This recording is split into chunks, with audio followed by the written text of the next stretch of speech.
Would you mind telling me whose brain I did put in? And you won't be angry? I will not be angry. Abby someone. Abby someone. Abby who? Abby Normal. This is the Abby Normal podcast, here to tell you that you're weird and that's normal. Our Vice President Kamala Harris said, "There will be people who say to you, you are out of your lane. They are burdened by only having the capacity to see what has always been instead of what can be. Don't you let that burden you."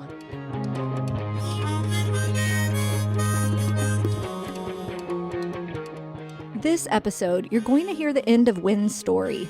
Remember, the company was closing their Bay Area campus, and WEN was going to be scattered. So you'll find out if it survived the relocation, and 2020 for that matter. You'll hear what these women now think of their experience, because hindsight is 2020, and where they all are now.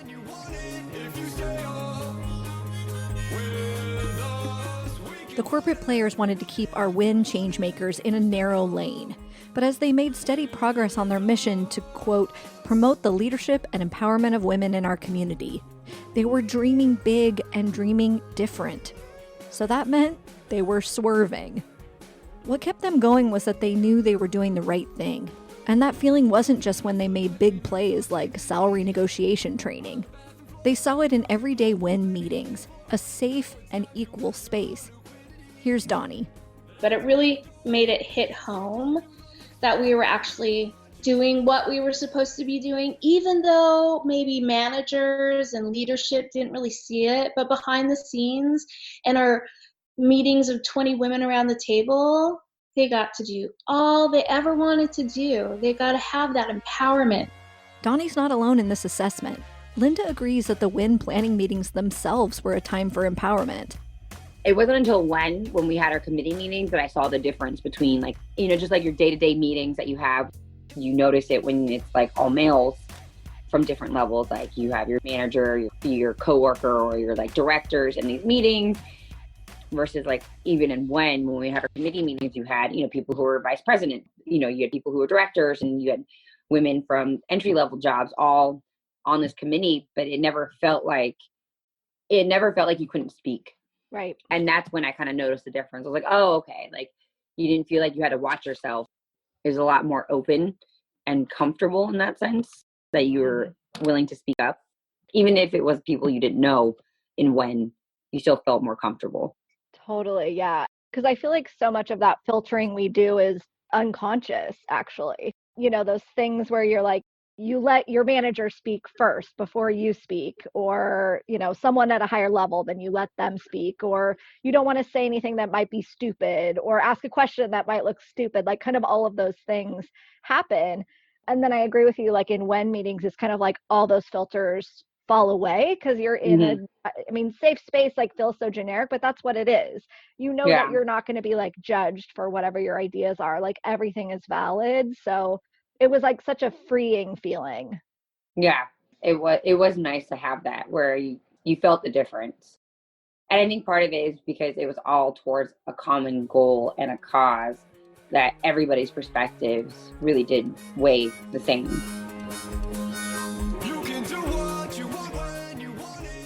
I gotta tell you about their final epic blowout for Women's History Month.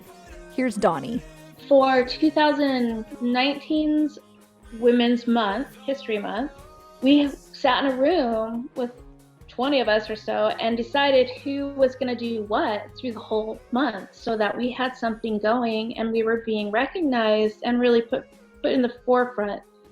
I remember just being in one of those meetings, one of the meetings towards the end where we had already kind of come in and we're like, okay, we did this, Eric's doing this, and I think it was Ariel. She was in and she's like, so I made this presentation and she showed it all to us and it was just like, that's beautiful. It was nobody in a room saying, oh, you need to go back and change that. We were like, go do you and then come back. And they all knew they did a fantastic job because they were given complete freedom to do it. Right. And they came back 200%. If somebody is fully empowered, to pursue the thing that they're passionate about and they think is going to make an impact, they bring it. Like they bring it so hard and they bring people along with them. And I think you're so right. You could just raise your hand and be like, here's the thing I want to do. You didn't even need permission. It was just like, great, awesome. We're here to support you on that. Or like, hey, you need somebody to do that. I'll do it. Cool. We're not going to ask you for your career. If you think you can do it, do it. Everyone's ideas are valid. That also spurs collaboration. And that helps the people that are maybe shy but want to be in the group shine a little bit. So for the month of March, it was all hands on deck. Everybody was pursuing their passion, with events happening and volunteering in the community, opportunities to see and hear the stories of women in sporting and the outdoors, plus some fun creativity. Donnie mentioned the presentation that Ariel made. Here's what she proposed and obviously made happen. I was so excited for it. It was like my time to shine. So I was able to grab, I think, a couple short films. And what we did was we featured it to be like during lunchtime and offered popcorn. And so during this time, people could come watch the film. And actually, Mo Beck, who is, I think the movie was called Stumped. She was actually last March, our panelist athlete. And I got to meet her in person because she's from 15 minutes away from here. So she's really cool. It was cool to see that come in like a year later, show her film, and then a year later ask her to come talk as a panelist. So it was dope. She's a badass chick. Yeah. What else did we do that day? Lindsay, did you do anything? We did. Or that week. It might have even been more than a day. It was a week. I know we had the spray painting of the t-shirts. We had the clothes drive. And then was it that week that we volunteered at the Elizabeth House, right, in Oakland? Mm-hmm. Yep. Where we cleaned up their rec room and organized it and stuff like that. Linda's contribution to the event was a station where you could spray paint a t-shirt with your own design. She used her ability to ask for forgiveness, not permission, to create a bunch of cool stencils, including her personal favorite, the middle finger. Celebration. And then we were spray painting. Yeah. Oh my gosh. Yeah, that was really fun. That you guys had that like t-shirt set up, and then I think it was Ariel that was like running the video series. Like we had so many things happening, and I just was totally blown away. We really had a lot of momentum before we left. I think towards the end, and I think a lot of it was just like people were like, "We're gonna leave. We might as well give it all." That's right. All we got. Did you create those stencils, or was that Diana? Yeah, I did. Yeah, those were awesome. How did you do that? We used the laser cutter. It was in the proto lab. And I was like, who knows how to work this machine? Oh, they're like, well, there was this one guy that had already left, and then Blair knew how to use it. So I had to like go beg Blair to like show me how to use the like 3D laser cutting machine, program all the art files, and then just use this like $30,000 machine to cut all these stencils. But it was just sitting there, and I was like, well, no one's using this. And we had to do it.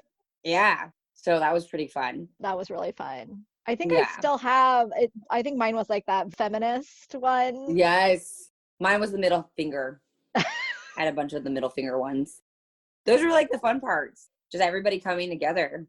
I think that's like the biggest win and the biggest like motivator for me is just like when you see all these different groups from different walks of life, from different departments who never knew each other, all coming together. That was my favorite. I mean, that was the whole point, right? Was networking and building these relationships and feeling like it was something of your own.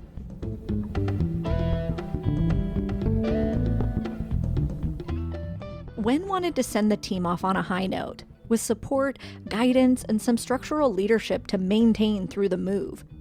Long-term member Eric agreed to fill a role. Here's his take. Women's Empowerment Network group together. Lots of fun. I love WEN. What do you like best about WEN? Like, what do you want to accomplish from your participation in it? It's interesting that you bring this up. I had a moment where a man asked me why I was in WEN. Like, because I'm on the WEN board now, which is weird to me. But they're like, why are you a dude in WEN? I'm like, why are you not? Yes. Parity, like, supporting women in the workplace because they haven't been forever is just what you do. It's the right thing to do. And so I would show up at the events and I would help where I could, always feeling like, always afraid to feel like I was imposing. Mm-hmm. Because this is it's not my space. And it shouldn't be my space. But my work in WEN is to hold that container, is to help support that safe, empowering space. That's literally like that is all my engagement is. How can I be a platform for someone? Because, yeah, I could talk about, why women's rights matter, why all of that stuff matters. We all know this. Yes. And my voice as a guy isn't the one that matters. It's the voice of the women who are speaking. My job as a man is to take that megaphone that I have as a man, because men are automatically privileged over women, especially as a white male. I have, in theory, all the power. So my job is to take that megaphone, that voice that gets heard, and hand it to someone else and let them speak their truth and support them through that process. Like, that is what is my work is WEN. What can I do to support every woman's here's process? Mm-hmm. There is kind of a tension in lots of spaces like this, I think, of when are you there and quiet and allyhood, and when do you speak up? Like, how much do you get involved? So I really appreciate that for a minute you were backseat and just kind of being supportive, and now what WEN needs of you is a little bit more of a leadership role, and you're willing to do that. Yeah. So I think that's because exciting. It's simply because it's the right thing to do. Lindsay, you've met her, and Molly worked together to fill the empty president role, and thus the new board of directors was ready to go. But even before they set foot in their new city, the corporate team was chomping at the bit to make changes. Starting with the name WEN. Here's Amy with what happened right before the move. And then you had an interaction right before you left about the name WEN and whether that was you. Can you tell me about that? Yes. Just that as all the brands were coming together, they wanted to change the name to include the parent company. And we pushed back, saying that made it feel like something that was not owned by employees. And that I had a number of people come to me saying, I was interested in becoming a part of this, but now I'm less interested because now it feels like a company-owned thing and not an employee resource group. And I communicated that and was basically told, thanks for your input, but this is the way we're moving forward. This is the strategy, because the employee resource group was becoming company-owned and not employee-owned. That it was very clear that the company wanted to have control over some of this. I asked Karen, is it still called WEN? It is not. So the idea was mashing it with other employee resource groups that had a similar focus and making it like a united group. We're going back to Amy for a sec, because I want you to understand why this matters and why the new WEN leadership team approach things the way they do when they relocate. Do you think that we, the universal we, took it too far? No, I don't think we took it far enough. In part, I had people tell me that we had become too entwined with leadership and HR, and that there was a lack of interest in the employee resource group because of that. So no, I don't think we took it too far. I think we maybe buddied up with leadership a little too much. But I also feel like if the right people were managing the employee resource group with that relationship with leadership, that there was potential to take it where it needed to go.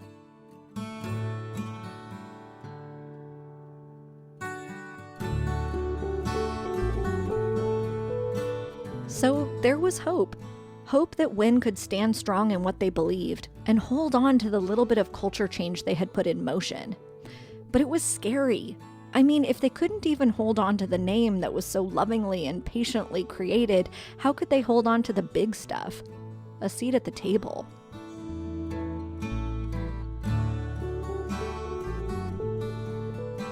Here's Lindsay and Ariel struggling to put into words what happened after the move.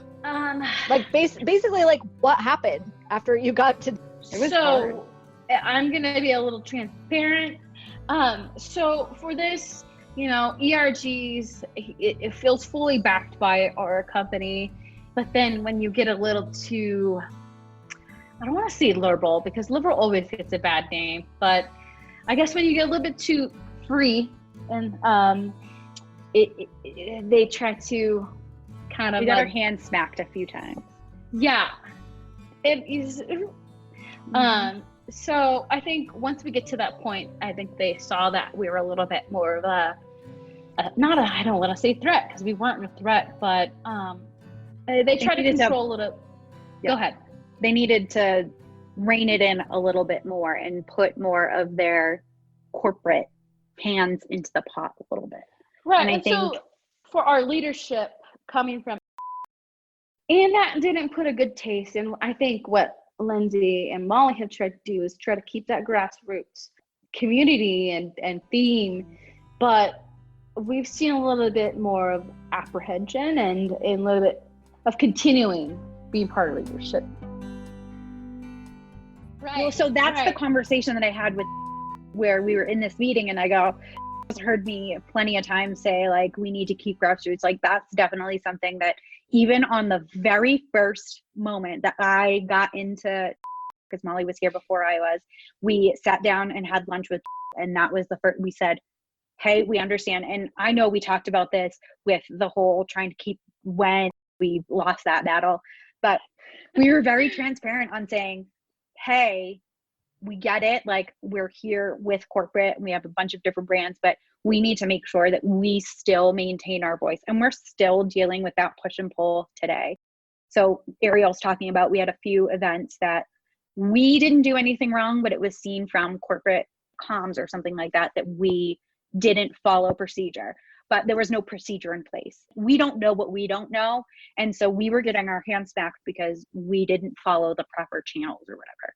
And so they're trying to now, with ERGs growing so much and having so many different chapters, like, we need to put this procedure in place. And I still raised my hand and said, hey, like, this is all well and good. I want to be very clear that there is, I think, this different expectation of us being on the campus because we are with corporate. And I need to say that out loud, and I need you to recognize that. But I still need you to understand that we need to feel like and maintain this safe space, right? Like, there was this moment where they were trying to say, well, loop in your HR business partners with all your local events. And I said, okay, are we talking, this includes our coffee chat? Like, we have to, no, because we already know that having HR attached to anything has this stigma, right? And we need to make sure that we're keeping a safe space for our members. So we keep saying it and pounding head over it. So I'm hoping that, I mean, it seems like a little bit is getting through, but who really knows? It's not settling right with our OG, like our leadership. So unfortunately, someone just after our time is limited, they might not want to be part of leadership anymore. And I haven't voiced this to Lindsay yet, but part of me feels like if more than half of our leadership goes away, we're not going to keep that, exactly what Lindsay's talking about. So if they leave, there's just going to be people that fill it in that are not aware of the grassroots that we're trying to keep. And we'll make sure. Exactly. I'm not giving up yet. I'm not leaving. Abby, our and I 2 think years my are coming up. What they're explaining to me is that per the WEN charter, their leadership term is almost up, and many members of the board are not excited about continuing. So my fear is that if when we leave, it's just going to be full control of I&D, and it's not going to be a true ERG. So we have 2 new exec sponsors. Molly and I met, and we stressed same points of, hey, we understand that leadership is like turning over, but like our main mission is making sure that we are a space where women that feel comfortable. And so that is definitely going to be part of our transition plan, and making sure that, you know, our exec sponsors and our new leadership, whomever they may be, understands that. We did a lot of this whole transition on and essentially like creating it from the ground up, right? And so we've gone through a year and a half, and now it's like, okay, we've done and established this foundation. We need some new blood in here because we're all feeling a little burnt out.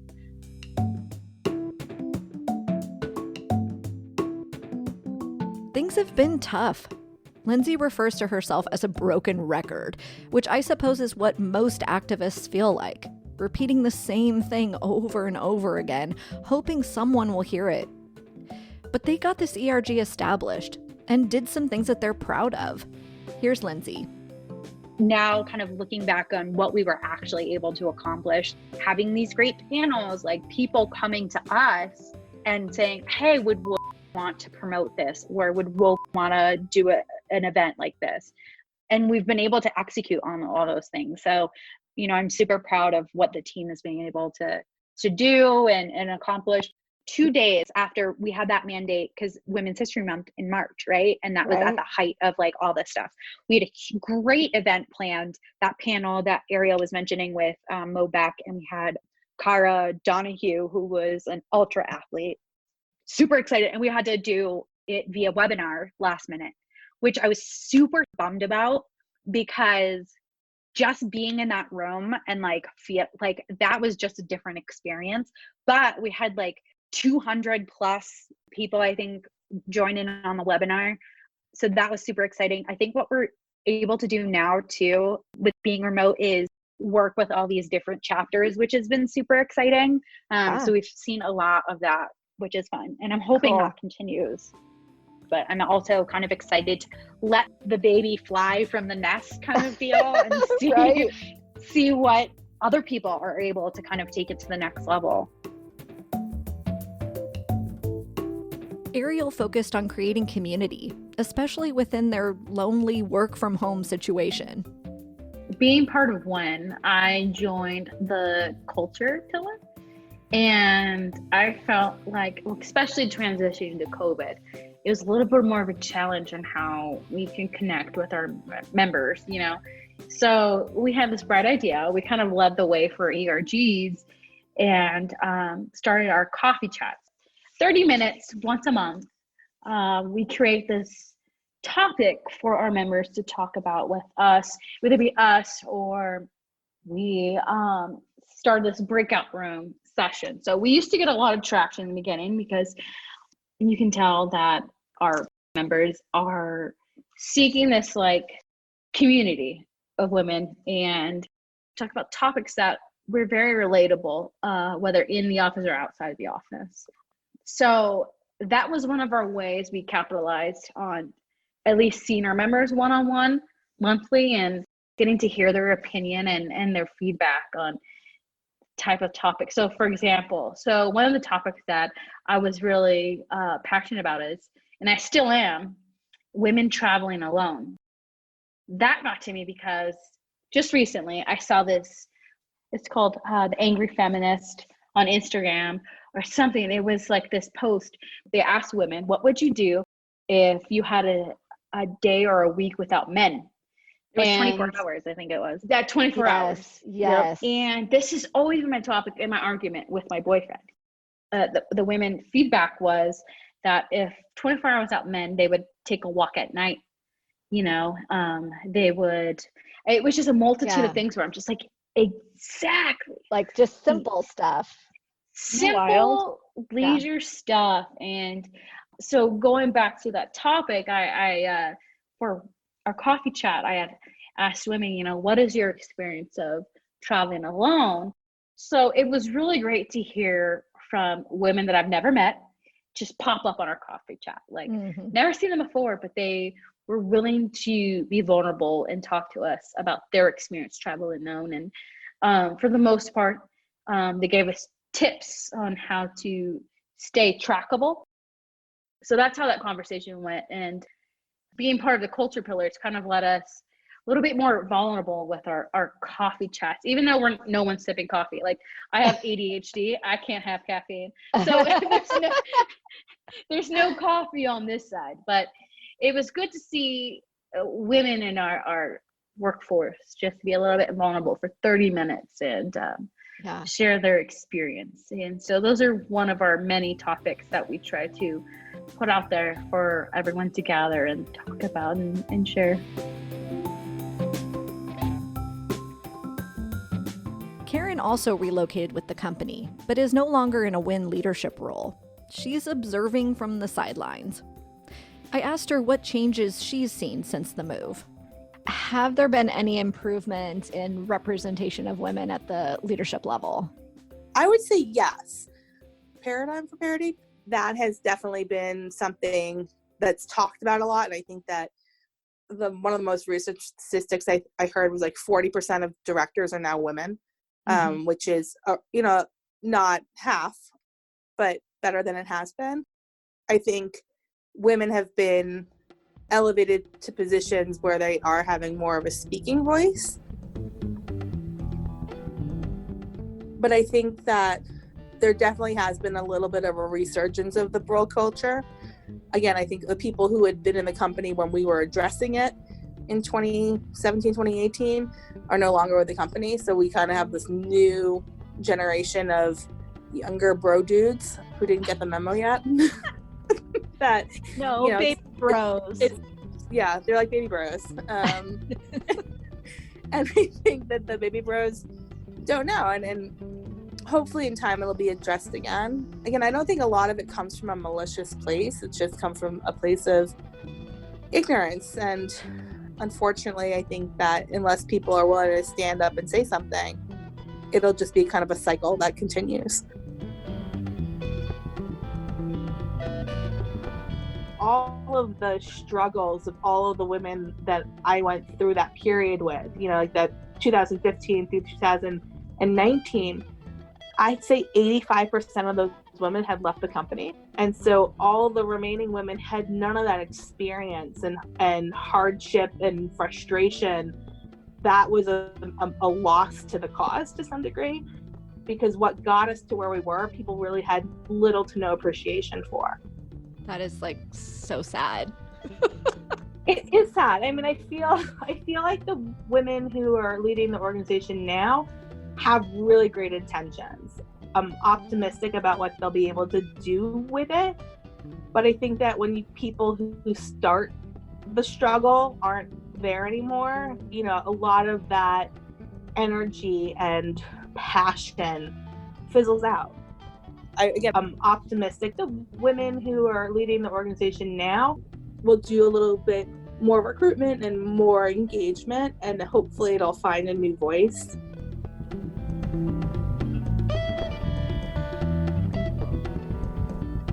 I warned you all the way at the beginning of this saga how change is made.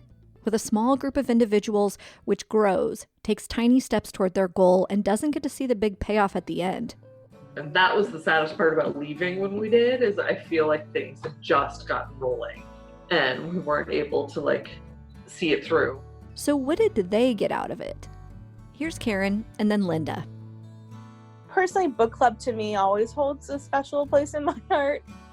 That was just an opportunity for a bunch of people who didn't really intersect together and just maybe knew each other casually, really have in-depth conversations around who they were as employees, who they were as people, who they were as mothers, who they were as not moms. I think it really exposed a lot of people to different viewpoints in a healthy way. And so I think I'm most proud of that. Their experiences in life and in their careers have been so varied that it was just a really interesting place to sit when people wanted to share. I think I learned a lot about moms in the workforce through my conversations, and I think that made me a better person and a better manager, because I don't have children, and those were not necessarily things I thought about. And so you were able to just be exposed to somebody else's experience in a way where you could ask them questions and it felt okay. Right. Yeah, and I think also for a lot of the women were like new moms, and I think it was a really safe spot for new moms to just find camaraderie. And I think that is something I hope the new leadership will kind of continue to foster. I mean, just from learning how to speak and how to collaborate and make sure that everybody's opinions are valued, just working together as a team and seeing how intrinsic value works. When you find a purpose and a stronger reason why, you can motivate a lot more people than just by like, oh, here's a money incentive. And that was when people put in the time, people put in the work because they actually cared about it, because it actually affected them.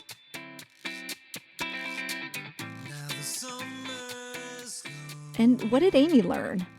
I know we spent so much time at the beginning, like figuring out who we were and what we wanted to do. And that was a real lesson for me because I am a problem solver and I want to get shit done and I want to get it done now. I don't want to spend a bunch of time thinking about how to do it. Even though I want to do it right, like I want to solve the problem immediately. And it's something I've really had to like learn how to do, to like take the time and talk to the people and bring everybody in. And part of my problem solving thing and brainstorming brain is that I'm like 5 steps down the road from where most people are, and then I bring them in those 5 steps down, and it's hard for people to like engage in what I'm doing because they haven't been along for the entire journey. And like being a part of WEN really taught me how to do that. And it was a little hard to watch it be so slow, but I mean, it also taught me all the steps that you need to take to like get things going. And that's what was really interesting about Patty leaving and then moving up into the VP role. I felt like I was able to really do things, and it gave me like a seat at the table, and then having the ear of executives was really interesting.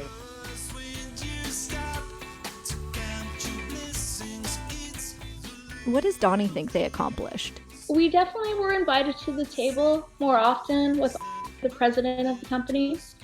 We felt like the men, they were trying to listen and they were trying to be allies.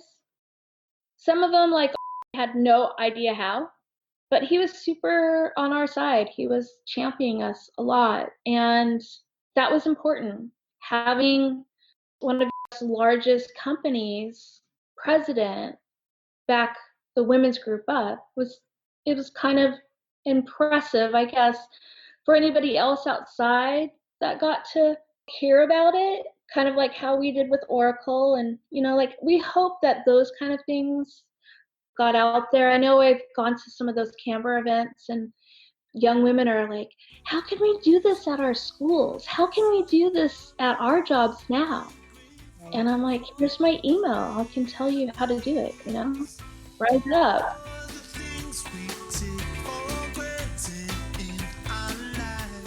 So the women of WEN are everywhere now. They're infiltrating other big corporations, becoming entrepreneurs, going to school, and they're at home spending precious time with their kids. Karen has so many years with this company. I asked her to reflect on where the women that she knows have gone and what they've done. The cohort of women at that point, the ones who were stuck in like middle management, director level, unfortunately, they didn't stay with the company. I would say the vast majority of them.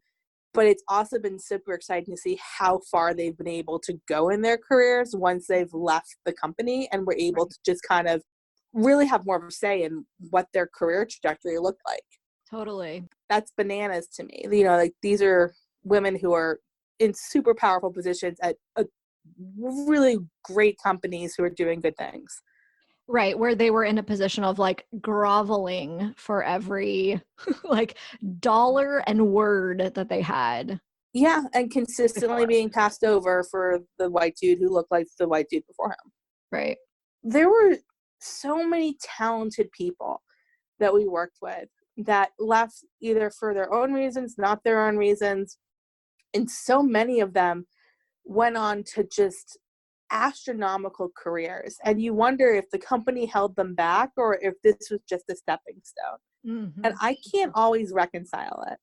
Yeah. You know, like if you think if the company had given them a different position that would have allowed that, would that have happened to them? Or did that struggle make them want to do or think about things differently, you know?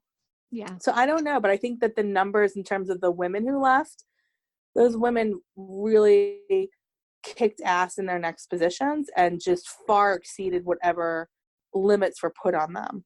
Right. They spread their wings. And I think that a lot of people really thought about what they wanted and like did not make concessions like they probably had earlier in their career.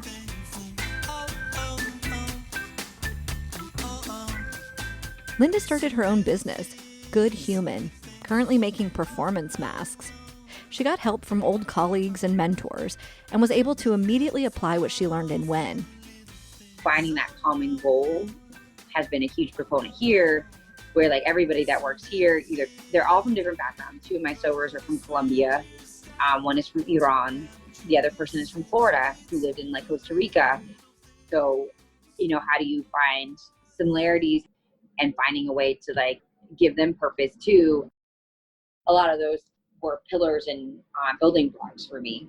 Right. Well, I mean, I just think that concept of like we're all in it together and people finding what they value and what they're passionate about, it's valid in WEN. It's why WEN was successful. And I think that you're right, that it drives people in their everyday lives too. So, yeah, no. So, I mean, I'm definitely grateful that I had the opportunity to be a part of WEN, be a part of the mentorship program, be a part of the book club, and working together with the diverse group of women and men. I think it's really set like the foundation for me. yeah. I wouldn't be here without it.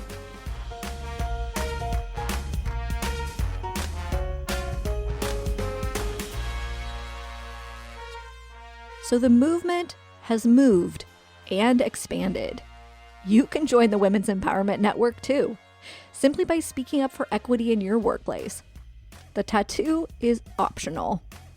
I have to say, like, becoming a part of this was super life-changing.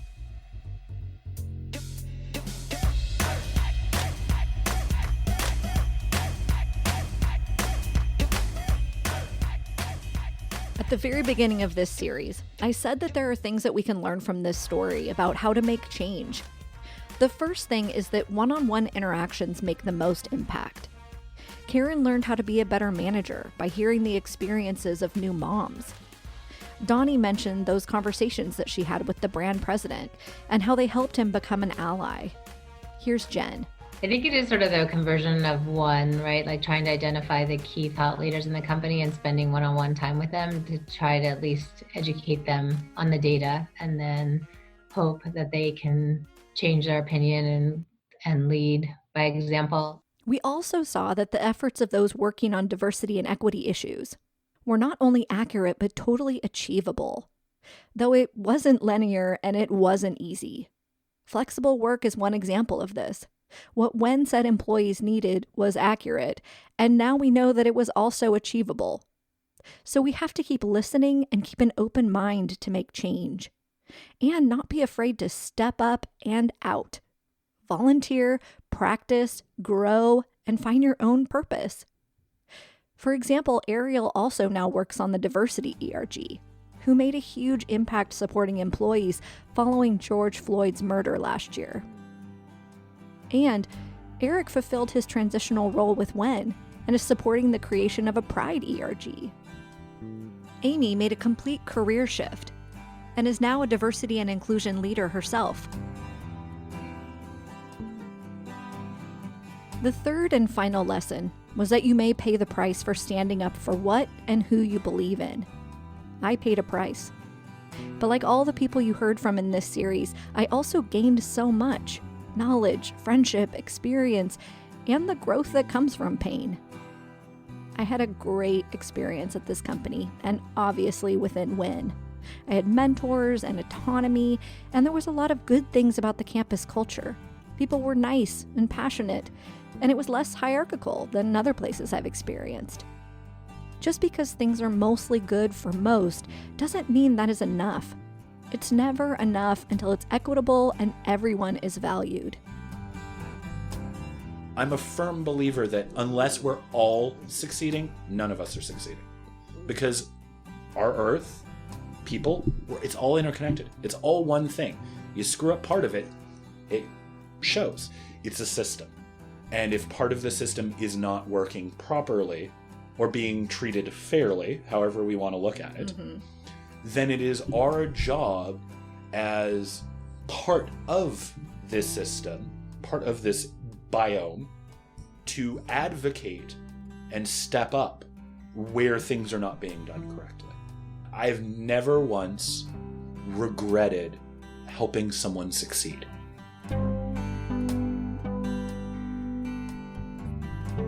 I spoke with one of the diversity and inclusion consultants mentioned in this story. And she reminded me that impactful change takes a long time, but that it doesn't mean that it's not worth it. You have to be doing it for those who come after you. And you need to remember that you have work to do too. We have to be willing to do the labor together. Early on, pre most of this story, I pulled together a group of employees to produce some events celebrating Black History Month. That's a story of its own. But one of the women who eventually created a diversity ERG with this team was recently promoted to the VP of Inclusion and Diversity role. So one more woman in a leadership role, and a wise, humble, and collaborative leader at that. So my hope grows. Hope that she can lead the way to ensure that the stated values are the real lived experience of everyone. And I know that WEN, with a new name, will also find a new voice.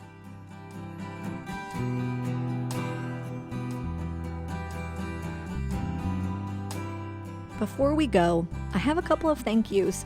First, I want to thank WEN's inclusion and diversity partners for their efforts over the past couple of years. These individuals were in brand new roles. They were figuring it out in the moment as we were, and these are really difficult jobs. As you heard, often they were and are in an adversarial position with their own ERGs, which is unfortunate because I know that their personal values were aligned with WEN's. Also, I want to thank all the women and Eric who were willing to drudge up some potentially frustrating experiences and share this story. And lastly, so many women dedicated their time to WEN's efforts. Here are just a few.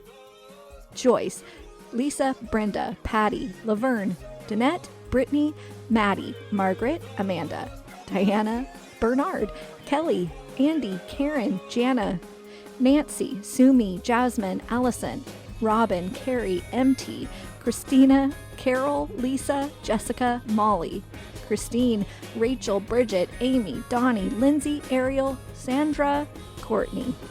Thank you for everything you did. And I'll leave you with one more quote from our Vice President, Kamala Harris. When you want to lead, you lead.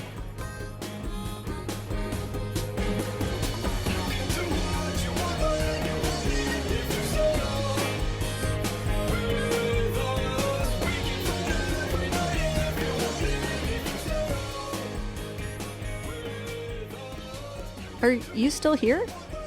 Are you waiting to hear if I found that anonymous writer of the Break Ceilings campaign? Well, no. Still, nobody's willing to give her up. If you know her, give her my phone number.